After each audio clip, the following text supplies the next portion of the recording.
So Danny, how do you think our thriller film uses the conventions of thriller?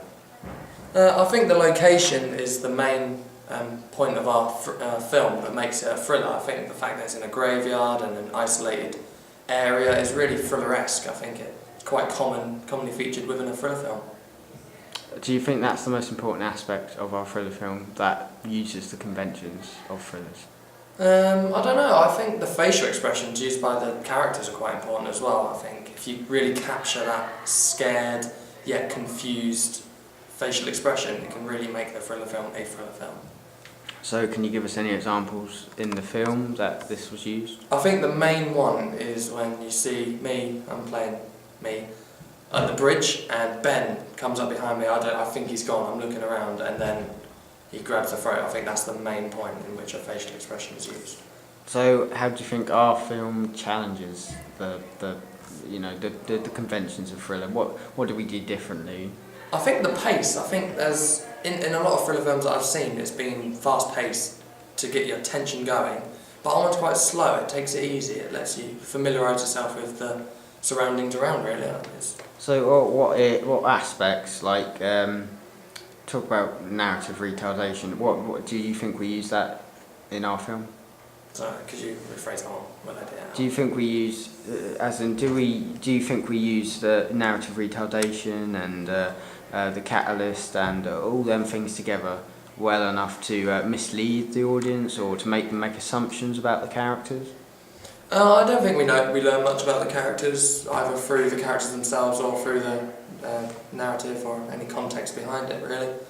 But I don't think that's necessary. I don't think you need to know the characters to know what's going on in the film. So do you think it's an effective opening sequence of a thriller film? Yeah, I do. I think it would make an audience want to watch it, want to go on, see what goes on further, because it's very confusing opening. We don't see much, so they want to find out what's going on. Right, well, thank you, Danny. Alright, Ryan, what conventions do we incorporate within our thriller film?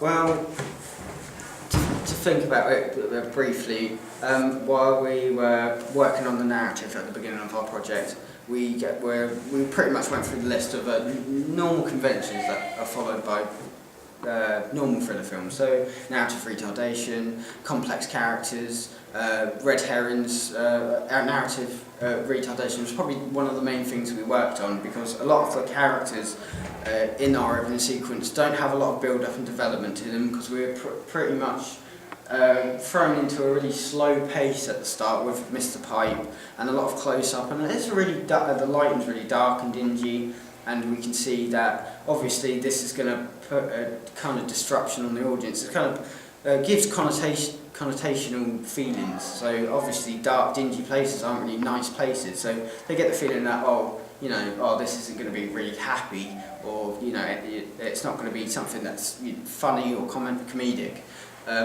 Basically, this opening where we have Mr.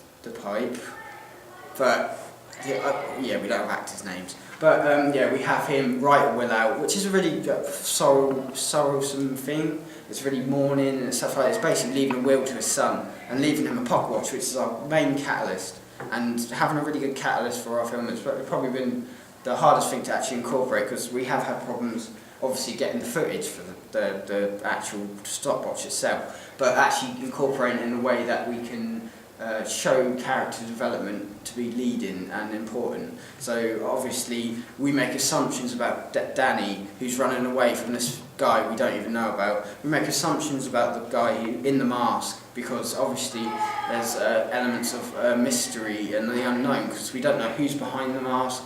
The areas of formality, because he's wearing a suit, what social class does he come from, and in the terms of Danny, we kind of think he's working class because it's the way he dresses and the way he acts and the way he presents himself. Now, these assumptions are very important when it comes to making opening sequences, because we want to get characters engaged and incorporated, so that when they see these people, they can instantly make assumptions and instantly see the typical conventions that would kind of tell them that's a thriller film, tell them that there's going to be tension, suspense, and obviously we're going to satisfy that. So we do have a climax where Danny does get caught, there's a lot of close-ups and there's a lot of tension building at the start of the clip.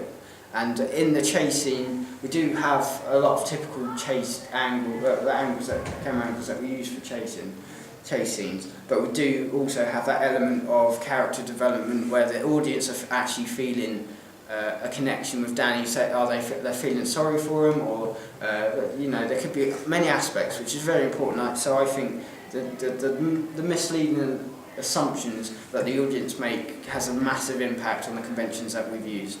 So. Okay. Second question.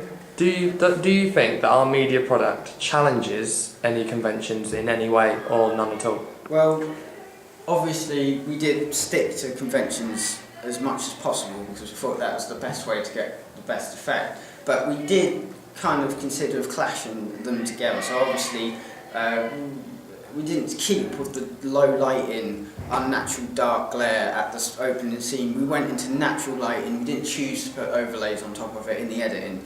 We chose to use natural lighting, and on the day itself, it wasn't that light or bright. Quite overcast. Yeah, quite overcast, and that adds to prophetic fallacy, where the audience sees the surrounding as being dark, dingy and depressing, and it's not really got positive connotations that lead the audience to make good assumptions about things. It makes them feel really negative about what's going to happen. So obviously Danny's running away from this person who's dressed in black, which comes with really bad connotations, death, decay, and really wet, and it's muddy, dirty.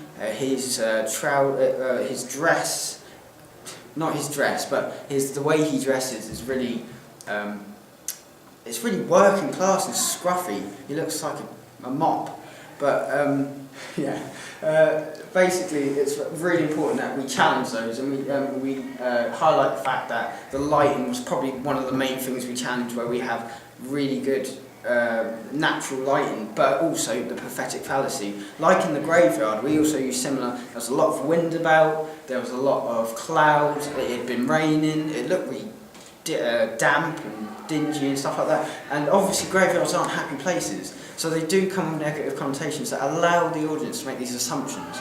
And these assumptions are really, really effective to get across the feeling of tension, suspense, and allow the audience to just develop their engagement with the characters and the narrative. And even though we have red herring, things that mislead the audience to think, oh, this guy wearing the mask is a bad guy, because he isn't at the end of the day. Obviously, a bad guy is not going to care for throwing a body down in the middle of a church. He does it in a really secure and polite way. He closes his eyes and stuff like that. Them little things kind of challenge audience assumptions that they made in the first scene, thinking, oh, he's violent, he's chasing this young boy, he's really strong looking. He fills up the frame at one point. And in this graveyard scene we have a massive contrast, which allows the audience to challenge their own assumptions and allow these assumptions that they have made to be confused. And this is where red herrings and narrative retardation come in and blend perfectly together to make them confused and asking questions constantly.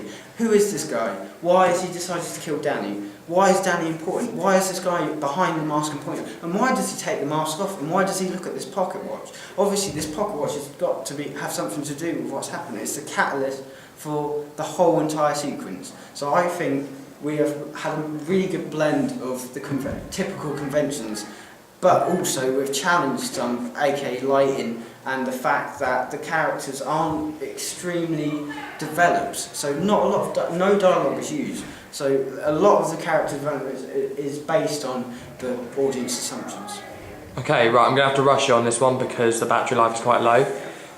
In any way you can possibly think of, does narrative retardation help with the film? It helps a lot. Obviously, as I mentioned before, it helps with the assumptions that the audience make, and it allows them to build a better development with the narrative and the structure of the narrative to go, oh, that character's bad, that character's good, but it's not just a clear cut, that character's bad, that's character's good. They do things that are good and they do things that are bad. Danny obviously doesn't have an option in this, but the character in black with the mask, the murderer as we'd label him, has a lot more depth and detail to it, even though he's only in it for like the first 2 minutes of the sequence.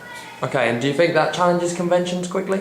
Or do you think it sticks to the conventions? It kind of challenges and sticks, because we're not starting at the end, we're kind of going from that position. And it's in chronological order. Yeah, it's in chronological order, and starting from the beginning isn't a typical thing, because they like to confuse their audience, but we still manage to use a traditional opening, but also confuse our audience about the assumptions they make about the characters. Okay, cool. Right, with 5 minutes to go, we can stop.